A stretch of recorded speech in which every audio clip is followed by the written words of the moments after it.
Machiegni kendo nya Kwaramogi. Riwruok mar oganda Luo maong'ere kaka United Luo Nation dwaro mondo governors ma Kaluo onywak lwedo mondo gine ni mwandu mayudore Kaluo ma oting'o mula, rech kod mamoko okelo lokruok ne oganda Luo. Riwruogno ma ka okalo kuom jakom margi Steve Biko ma wuoyo e kinde romo margi e gwenge mar Rongo e kaunti ma Migori wacho ni mwandu mathoth mayudore e nam Lolwe kod alworage pok okonyo oganda kaka owinjore nikech pok jotelo ochiwo kony madwarore. Giwacho ni kaka chenro mar chwalo mwandu mag puodho e pinje ma oko kod tiyo gi yore wuoth ma nitie machiegni owinjore ketie mahino mar jiwo dongruok.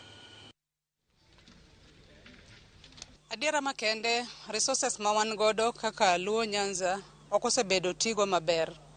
Iyudo ka wan gi nam Lolwe, wan gi blue economy, mowatimo mining, to gigi ok osebedo tigo maber.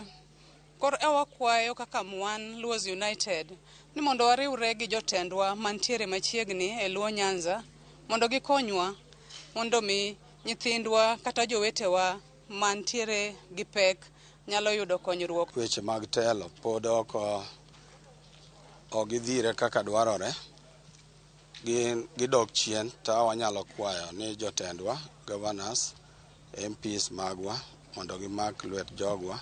And with the support of our leaders and kaka governors, wanyalo keto the fisher folk magwa kata jok ma kunyo gold gibed gi cooperatives or circles where kata cooperatives bargain on the fisher folk magwa kata jok ma kunyo gold gibed gi cooperatives or circles where the circles kata cooperatives bargain on their behalf. Ne watemo mondo wafocus e wach puonjo nyithindo nikech wang'eyo ni nyathi kipuonjo kata nyithindwa kosomo to en gima kelo konyruok.